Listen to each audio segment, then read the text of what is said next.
Boss be rising, BBTV's igniting, turn the volume up. Yeah, the whole world's invited, from the gravel road to the neon dream. She built an empire out of broken wings. Boss be rising, sky ain't even the ceiling. When she hits go live, everybody feels it.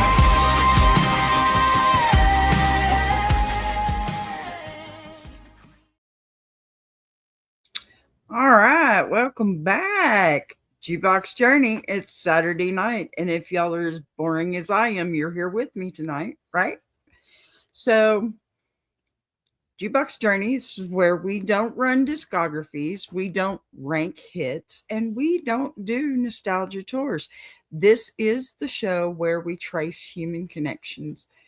Who met who broke with who replaced who survived who, and how those relationships kind of quietly rewired the entire careers. Okay. Tonight we're talking about Seether.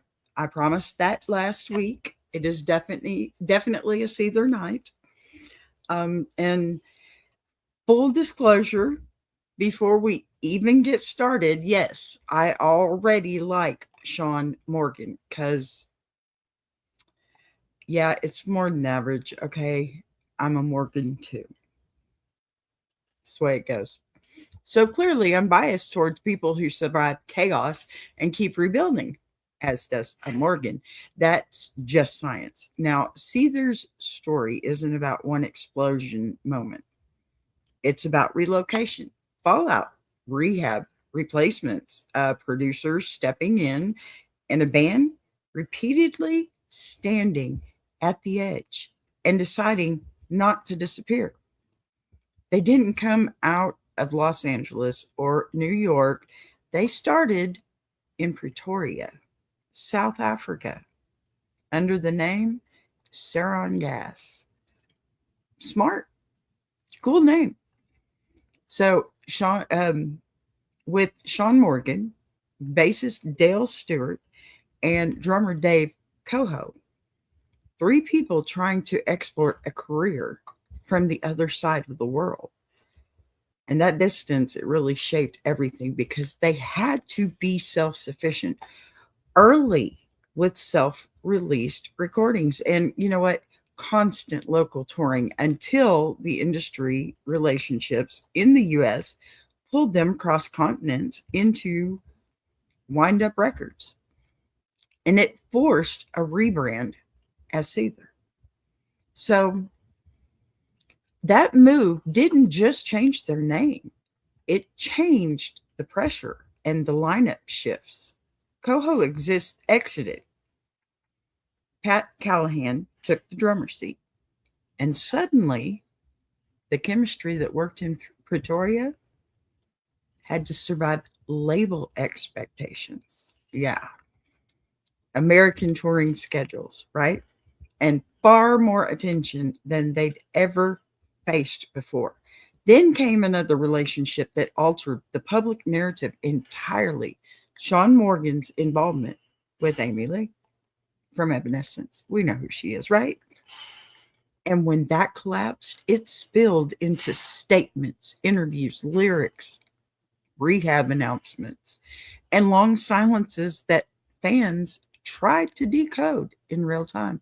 And that personal collapse ran alongside a professional one because in 2006, Sean entered rehab, and inside the band that forced a reset where Dale Stewart stayed anchored, drummer Nick Oshiro joined.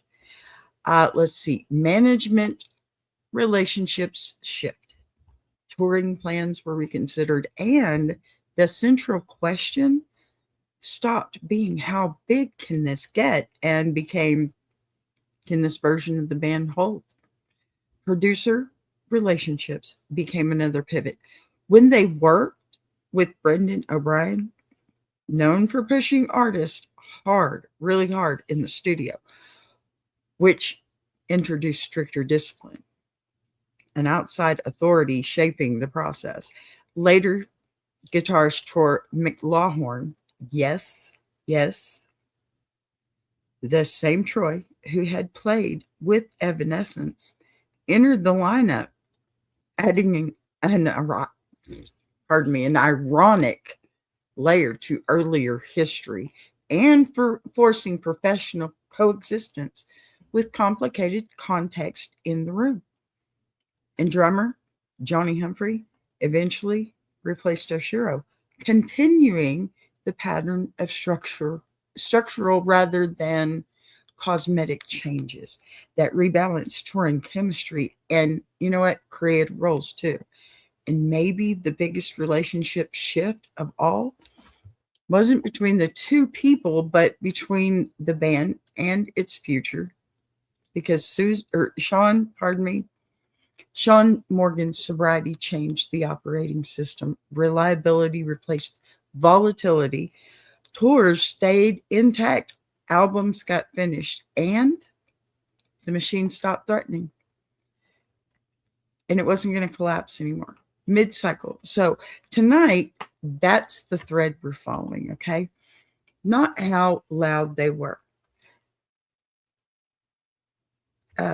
Not how many records they sold, but how many times the people inside Seether had to stand at a crossroads and decide whether to build again. So before we get into it real quick, I'd like to show you a little something if you don't mind. I'd love it if you go over and see my brother and sister. Go check them out. Check out the Iron Sharpening Iron universe, and I shall return very, very shortly. Forgive me.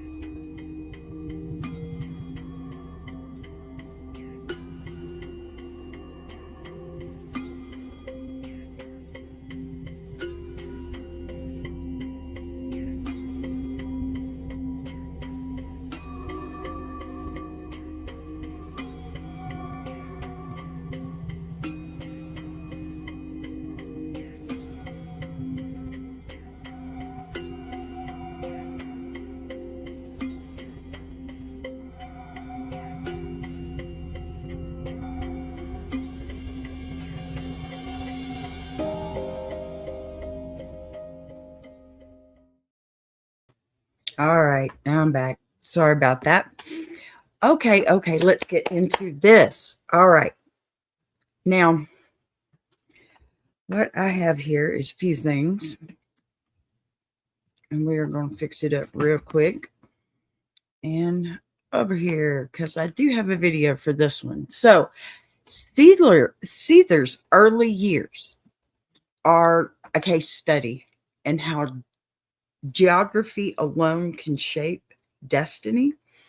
Because when Sean Morgan and Dale Stewart were building music in Pretoria, South Africa, they weren't just competing with local acts. They were competing with an entire global industry that existed an ocean away.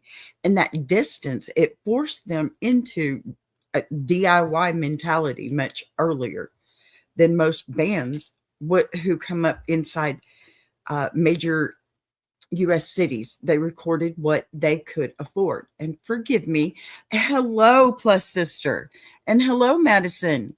Thank you for being here. Missed you, Plus Sister. I hope everything's well.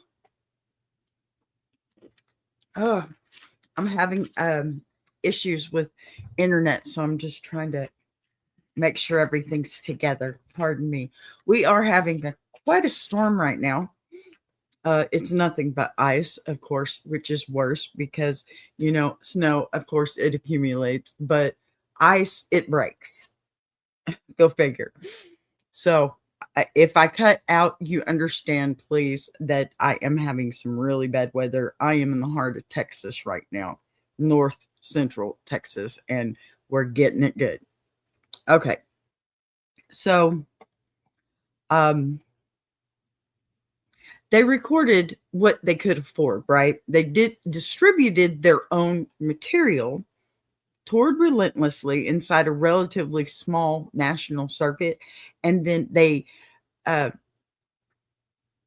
relied on word of mouth rather than radio infrastructure.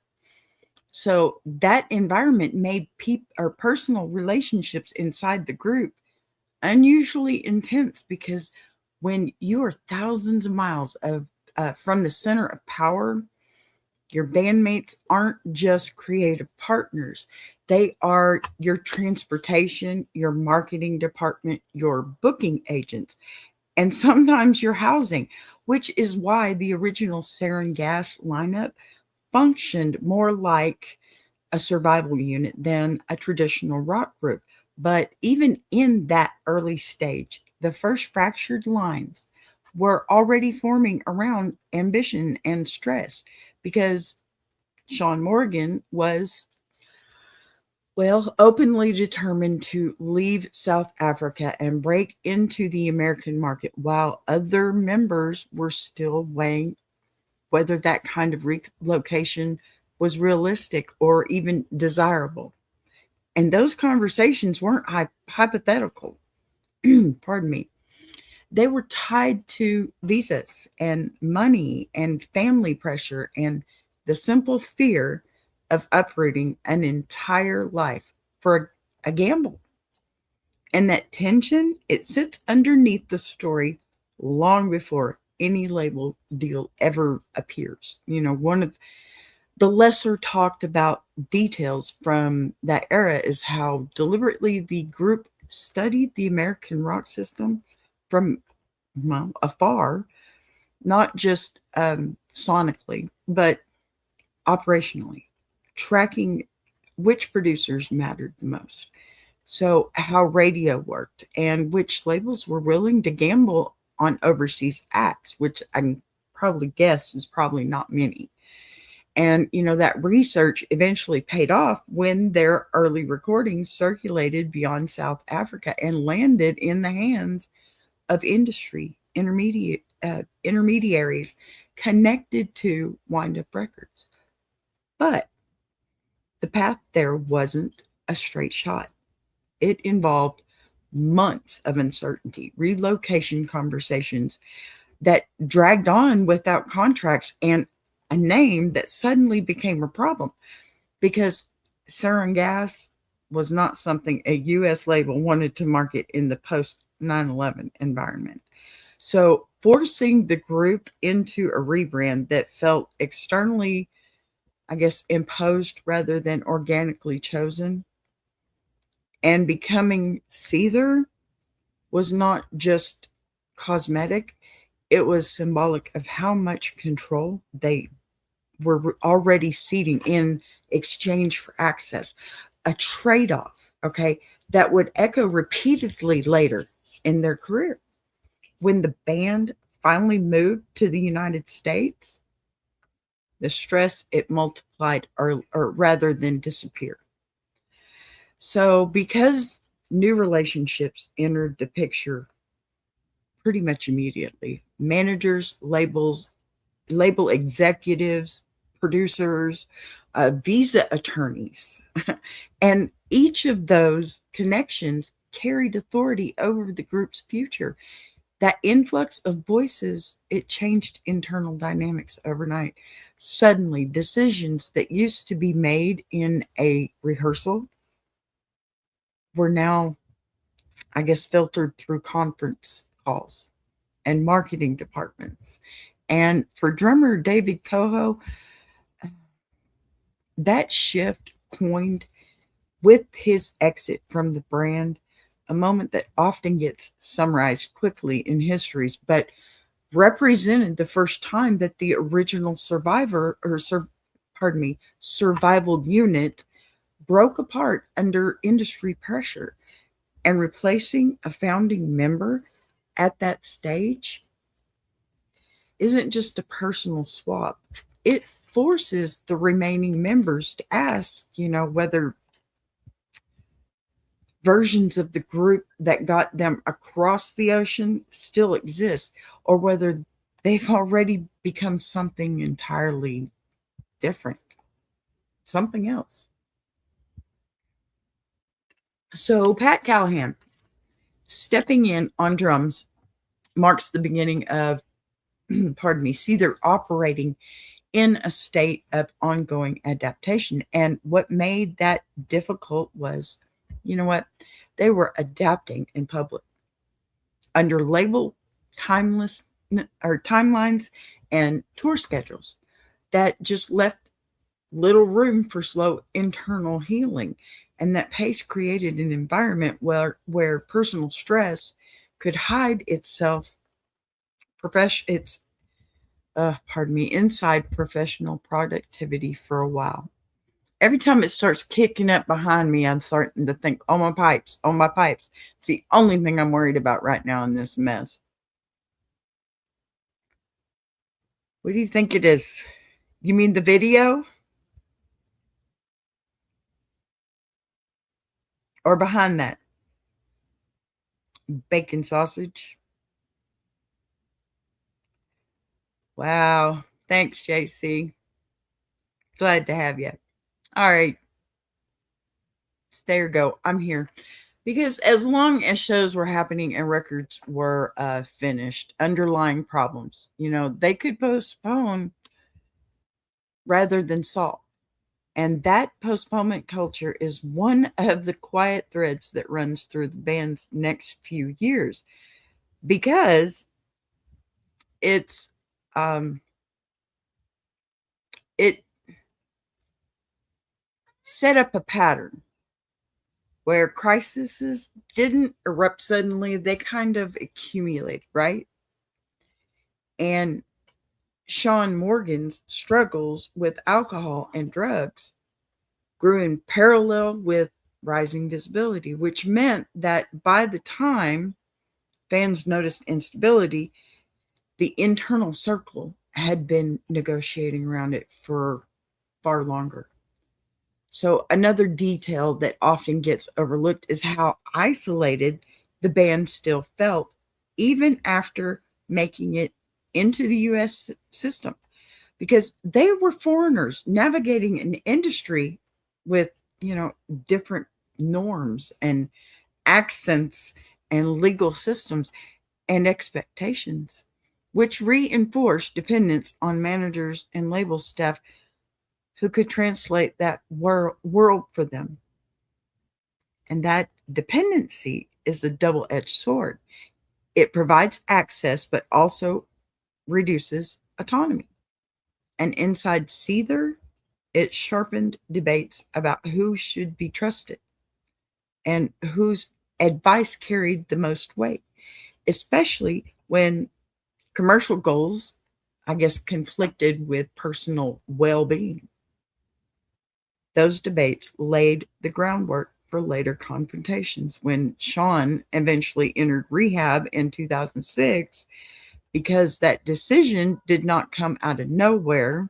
It was the endpoint of years of friction between keeping the machine running and acknowledging that something fundamental inside it was breaking. What makes this early period so important is that nearly every later chapter in Seether's history echoes these same themes: relocating versus stability, outside authority versus internal control, loyalty versus replacement, and survival versus collapse. And those patterns, they were baked in long before the band became a tabloid fixture or a headline magnet. They were present when three musicians in Pretoria were trying to decide whether to gamble everything on a transcontinental leave, when name change signaled the first compromise with a corporate system, when a founding drummer exited under mounting pressure, and when substance struggles were quietly negotiated behind the scenes while tours rolled on. And, that's why Seether's story doesn't unfold as a series of shocking twist so much as a slow burn and like a chain reaction, where every future crisis is connected to structural choices made at the very beginning. Choices about who gets to make decisions, how much control is surrendered for opportunity, and how long a group can postpone reckoning before it becomes unavoidable. Sounds like a scary deal to me. Don't know that I'd want that job, really. So, the period, I guess, that most reshaped Seether's public narrative, it didn't come from a lineup change or a producer swap, but from Sean Morgan's personal relationship with Evanescence singer Amy Lee, because that connection inserted the band into a cultural spotlight they hadn't really fully chosen yet. And it happened while Sean's substance abuse issues were escalating behind the scenes, creating a collision between private instability and public visibility that made every move feel amplified.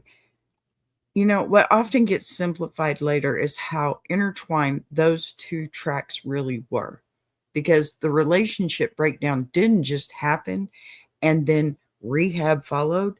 They overlapped in messy, uncertain ways, with statements released, interviews parsed by fans, and long stretches where the band said very little while management tried really hard to stabilize touring commitments. Really hard. And inside the group, those months, they were dominated less by gossip, more by logistics, really. By whether Sean would be able to perform consistently, whether insurance and promoters would stay on board. That's a rough one, too. Whether dates needed to be canceled quietly, and whether the group could keep recording while its frontman was visibly unraveling. And those are the kinds of pressures that don't show up in liner notes, but, well, they dominate internal conversations. One of the more obscure, but I guess more revealing aspects of that era is how carefully Seether and their team tried to manage public silence, because every comment risked becoming a headline, right? It's true for anybody in the entertainment industry, I would think. And in the mid 2000s, that kind of scrutiny, it was magnified by online fan communities dissecting lyrics and message board posts, turning artistic output into forensic evidence of personal conflict. That forced Sean and the band into a reactive posture where even, routine promotional appearances carried landmines. And that constant vigilance, it fed the cycle of stress that was already fueling substance abuse, which in turn it deepened tension within the group, especially for Dale Stewart, who remained the longest serving constant and often functioned as an internal stabilizer while chaos kind of swirled externally. And those dynamics, they hardened during the months leading up to Sean's decision to enter rehab in 2006, a moment that has since been framed as inevitable, at the same time as loaded with uncertainty, because rehab meant halting momentum, risking label confidence, and, publicly acknowledging problems that the band had been trying to contain. That kind of admission can fracture a group just as easily as it can save it. So inside Seether, rehab, I'm sorry, what's wrong with me right now? I just can't talk. I don't do word. Okay, so rehab forced what had been background negotiations into the foreground because suddenly, the question wasn't just whether Sean would recover personally, but whether the band could survive structurally if he didn't. And those conversations included management, right? Label representatives and touring partners, all weighing in on timelines and contingencies. Wow, I actually said that one. And then I hit the reset button on my notes. Pardon me.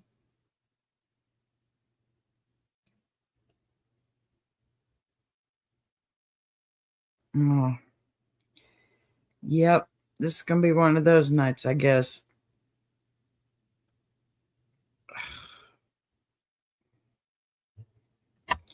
Y'all forgive me. I can't believe there's so many people in here right now watching me make a fool of myself.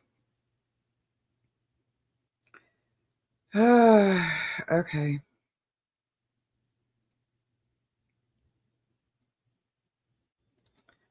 Yeah, I was pretty close to the bottom, I'm sure.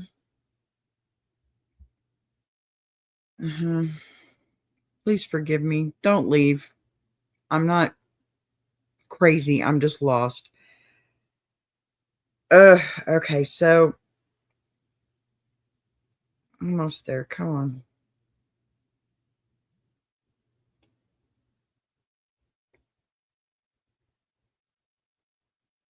While the remaining members had to decide how much patience they could extend without sacrificing. I feel like an idiot right now. Pardon me.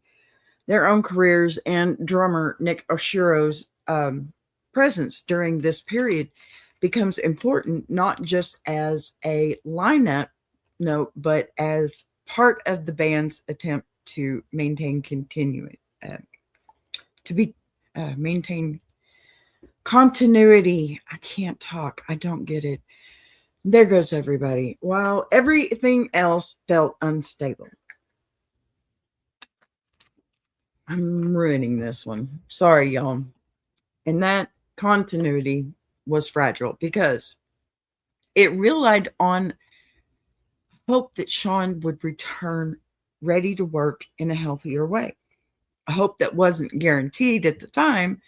Another detail that tends to get glossed over in how rehabilitation didn't magically resolve all creative or interpersonal tensions, because sobriety changes dynamics just as much as addiction does.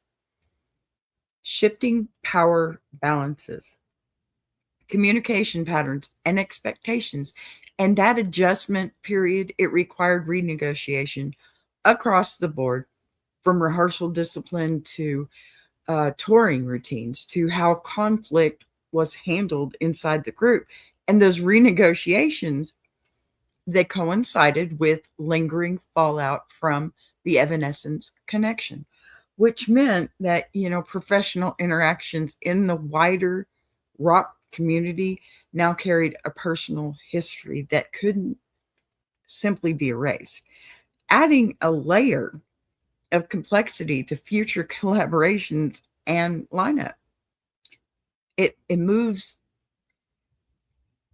pardon me, lineup moves that would come years later. Okay.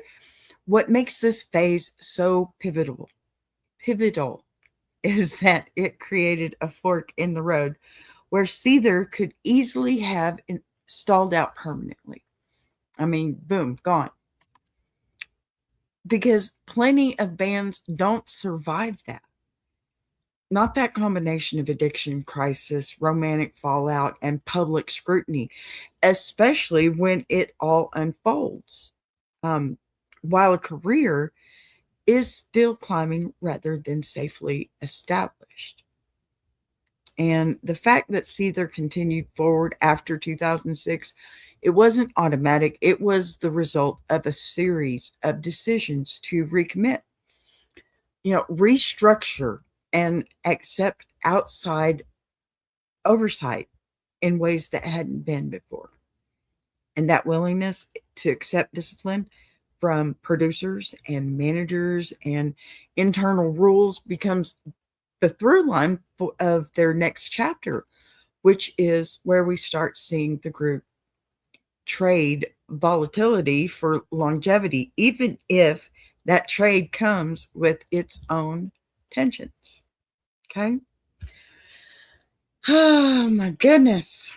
Y'all have to forgive me tonight. I don't know what my problem is. I truly don't. It's just this weather, and it's baby butt weekend too. So we're gonna come back over here for right now. So before pardon me, before we roll into our little break, don't go anywhere because I'm going to debut something brand new right now, okay? That we've been building behind the scenes. I've worked so hard on this one, y'all. Please pay attention. This is the very first case for B Ninja. Okay? And it's dropping right now for the first time anywhere. So watch this one all the way through. And y'all tell me in the chat whether you're calling Honey or Stinger, because it's still there. When we come back, I'm reading those. So this is a longer break, just a tad than usual, okay? But it's on purpose, and I promise it's worth it. Grab a drink, stretch your legs. Gonna rest my voice just for a bit and stay right here because the Hive is about to speak for the first time. And if you like it, come on, y'all, let me know in the chat. I will run it again for you. Here we go. Tonight, the Hive recorded a new incident. Not a headline, not a rumor, a fracture. Somewhere between loyalty and ego, between apology and entitlement, a human decided the rules didn't apply to them anymore, and the ripple reached us. Honey or Stinger? Choose carefully. I am Boss B, commander of the Hive Order. When disputes escalate beyond reason, when lines blur until nobody remembers who crossed first.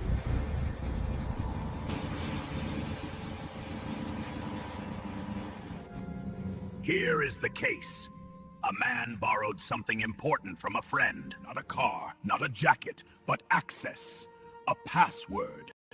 A shared account favor that required trust. He promised it was temporary, a day or two. No harm done. Weeks passed. Messages were ignored. The friend asked politely, then firmly, then publicly. Weeks.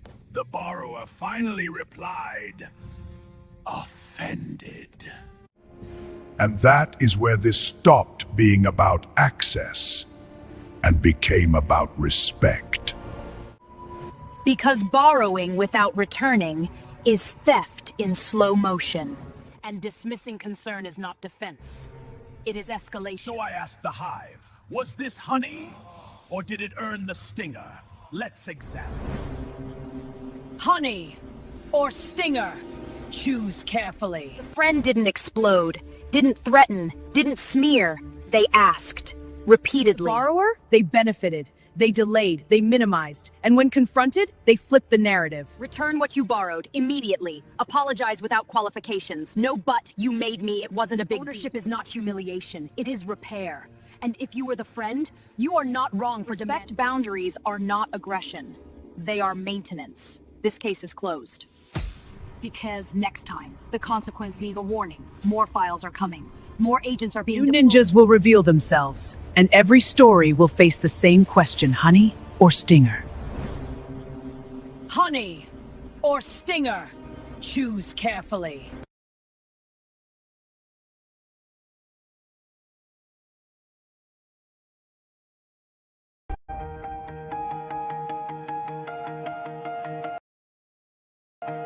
She came from the quiet storms, built a fire from the ground, turned a whisper to a warning. Now her voice shakes the town. Every setback was a lesson. Every doubt became a key, unlocking something bigger. That's the rise of Boss B. When the lights go low, her vision hits high. She built a whole damn network off a promise and a try. Every sunrise, every moment, she's stacking legacy. This ain't just a channel, this is BBTV. Boss B rising, BBTV's igniting. Turn the volume up, yeah, the whole world's invited. From the gravel road to the neon dream, she built an empire out of broken wings. Boss B rising, sky ain't even the ceiling. When she hits go live, everybody feels it.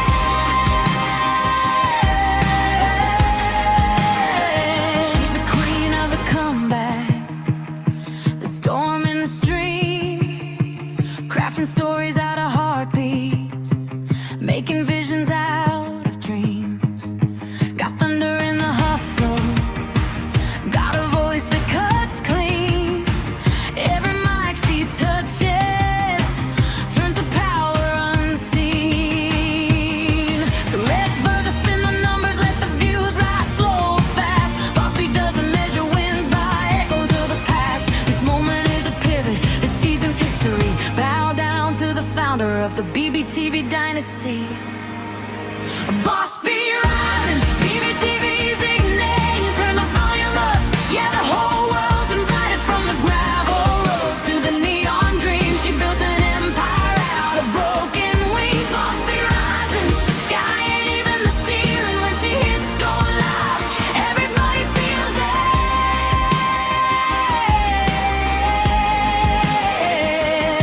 She's got fire in the head, it's got truth in the frame. Got a heart that won't retire and a gift you can't name. Every loop, every letter, every dream she sets free. It's a love note to the world sign. Boss B. And the world keeps watching as the numbers climb, but she's counting all the moments, not the dollar signs. From the late night grind to the daylight scene, she's building something bigger than the algorithm's dream. Boss B rising, BBTV shining. Her story's rewriting, a legacy in real time. Boss B rising, BBTV's igniting. Turn the volume up, yeah, the whole world's invited. From the gravel roads to the neon dream, she built an empire out of broken wings. Boss B rising, sky ain't even the ceiling. When she hits go live, everybody feels it.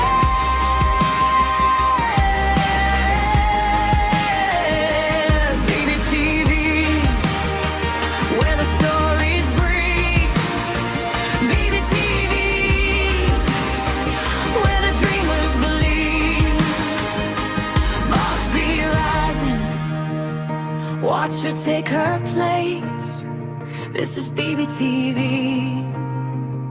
this is her grace.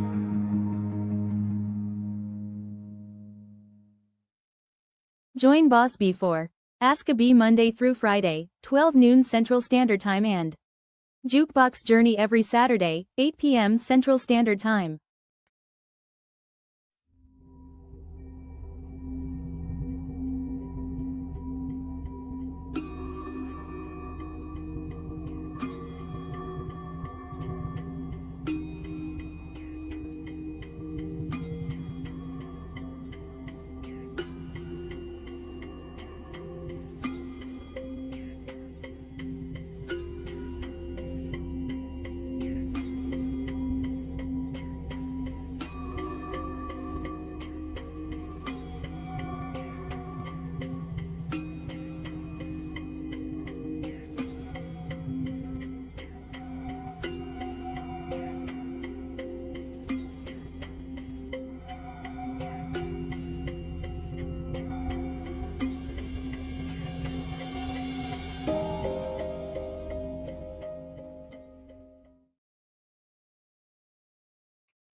Okay, we're back again. So after the rehab era forced Seether to confront whether the band could even continue, The next stage of their career became defined less by headlines and more by systems. Because survival, it required replacing improvisation. Jeez, I thought I fixed that.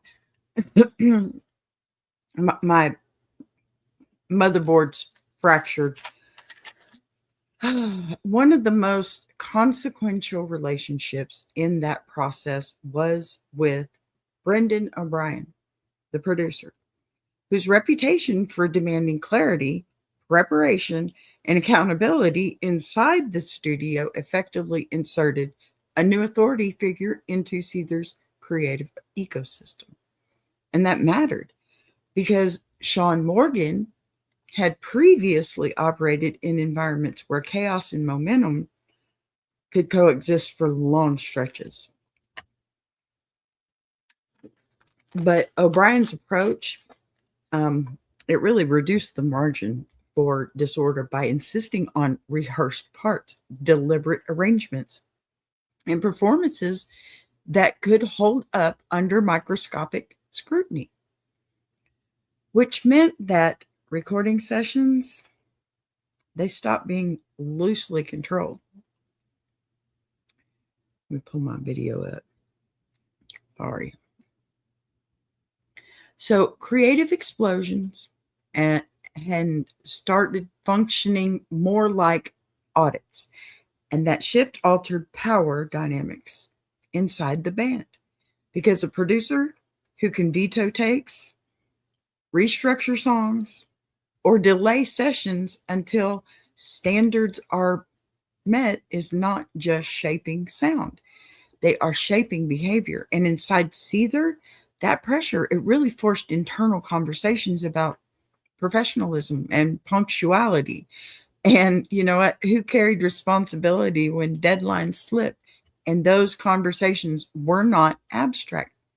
They were tied directly to budgets, label confidence, and whether future studio access would even be granted on the same terms. At the same time, the band's lineup remained fluid, reinforcing the idea that continuity was something they had to actively construct rather than assume.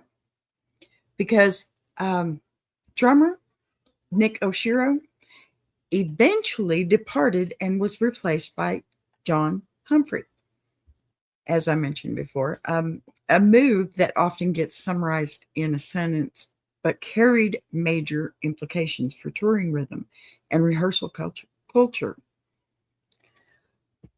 Since drummers aren't interchangeable parts in a live band, they determine tempo, endurance, and how tightly a set can be locked night after night. And bringing Humphrey in meant recalibrating everything from click track habits to travel routines. And that kind of recalibration, it tests whether a group has developed institutional memory or is reinventing itself it's every cycle. Okay. And by the stage, Seether, I'm sorry, I hear something going on and I'm not sure if I like it. It has to do with the weather. Okay. It's the weather that's got me slow here, y'all. Sorry.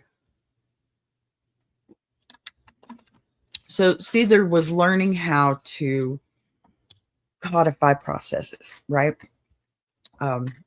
Pre-tour rehearsals, set list discipline, sound check routines. The earlier versions.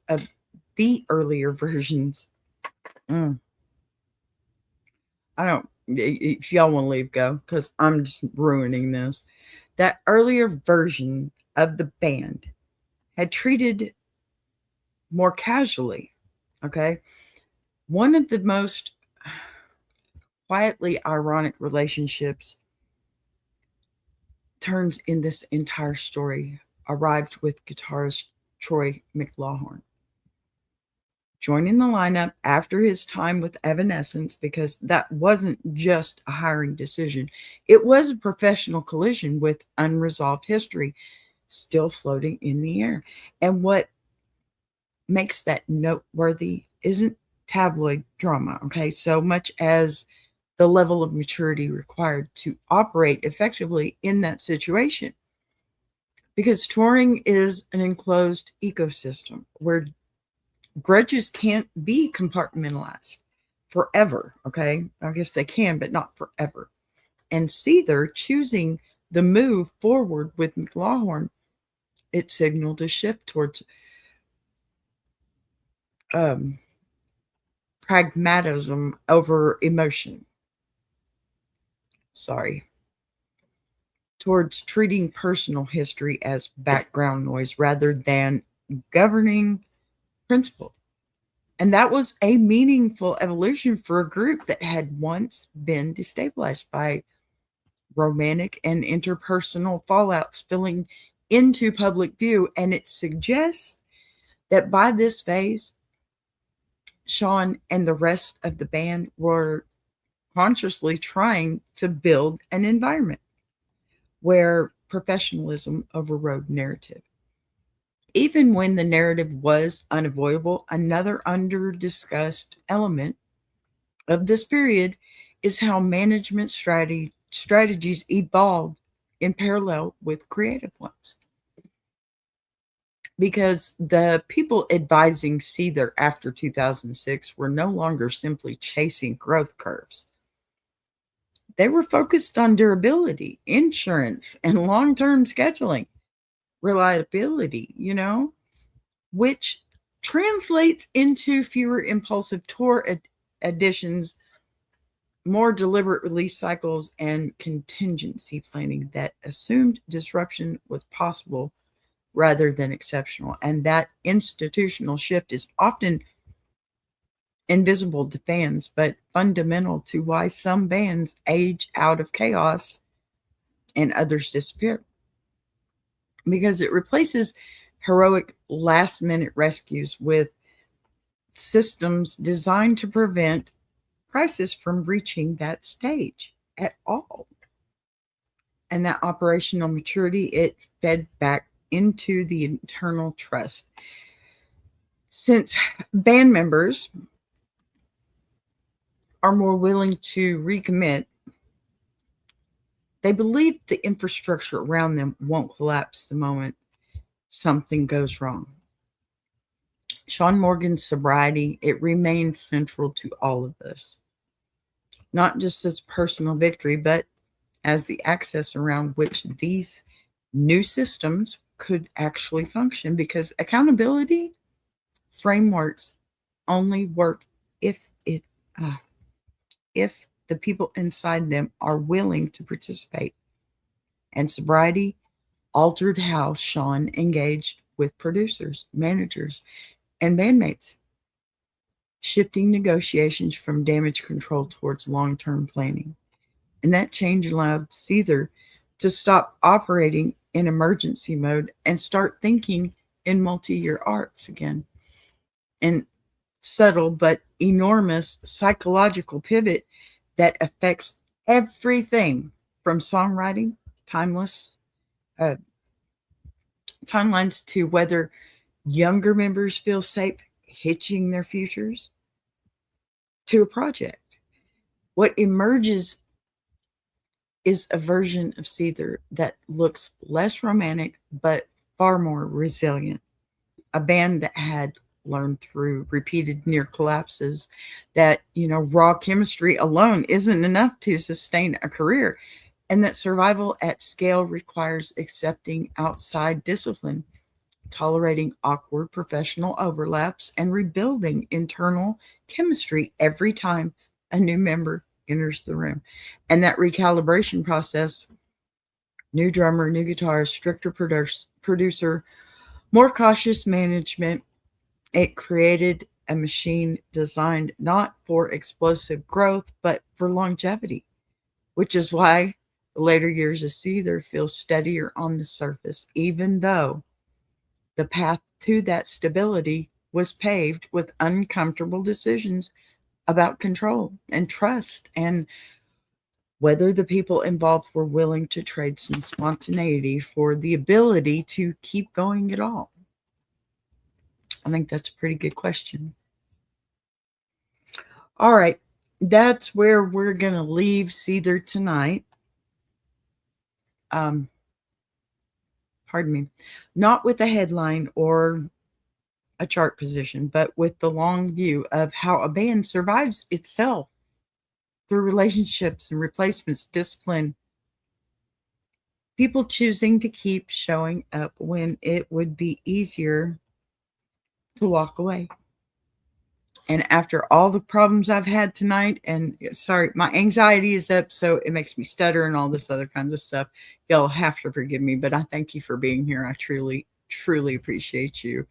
And listen, before I let you go, make sure you stick around, because coming up, I do my little promos before I get out of here. All right, the latest. I think I'm going to go ahead and play that that last B Ninja, the first B Ninja debut. Yeah, okay. With the latest updates, you know, all that stuff. Everything's going on here on BBTV, and please go check out my friends at Tuber Chat. I will see you guys later. I'm so sorry. Take care, guys. Love you. Bye. I want to take a minute to shout out Tuber Chat. If you're a creator who's tired of surface level advice, says, and actually wants to understand how YouTube works, that's the space. It's real conversations with real creators who are in the trenches, building channels, testing ideas. No posturing, no gatekeeping, no fake guru energy, just people sharing what's working, what isn't, and why. If you're serious about growing, learning, and not doing this alone, check out Tuber Chat. The link is in the description. If you're enjoying this show, subscribing is the easiest way to support what's being built here on BBTV. You'll see the join button right next to subscribe. No pressure, no expectations, just an option for people who want to support the channel in a real way. We're live weekdays at 12 p.m. Central, and each day has its own focus. Same honesty, same voice, just different conversations depending on the day. And if you've got a story you want to share, send it in. Anonymous is always fine.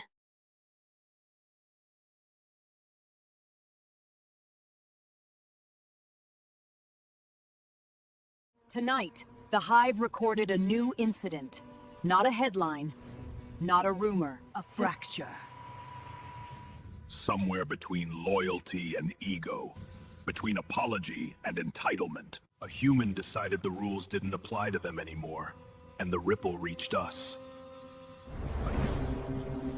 Honey or Stinger? Choose carefully. I am Boss B, commander of the Hive Order. When disputes escalate beyond reason, when lines blur until nobody remembers who crossed first.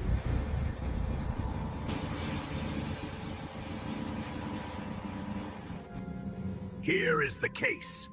A man borrowed something important from a friend. Not a car, not a jacket, but access. A password. A shared account. Favor that required trust. He promised it was temporary, a day or two. No harm done. Weeks passed. Messages were ignored. The friend asked politely, then firmly, then publicly. Weeks. The borrower finally replied, offended.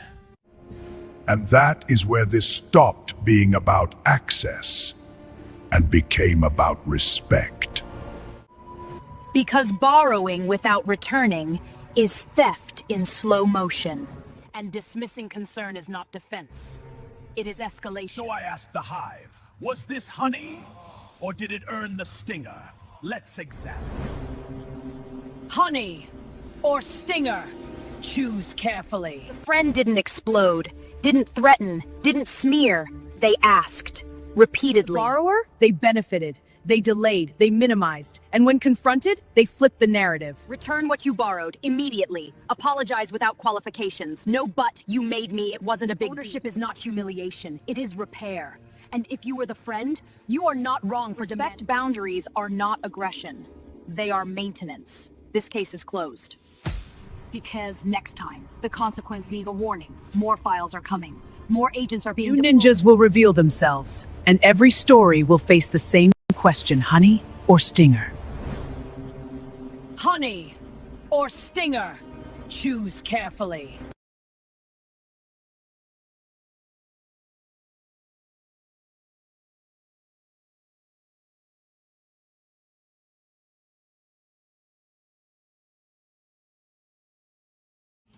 This ain't just a channel, this is BBTV.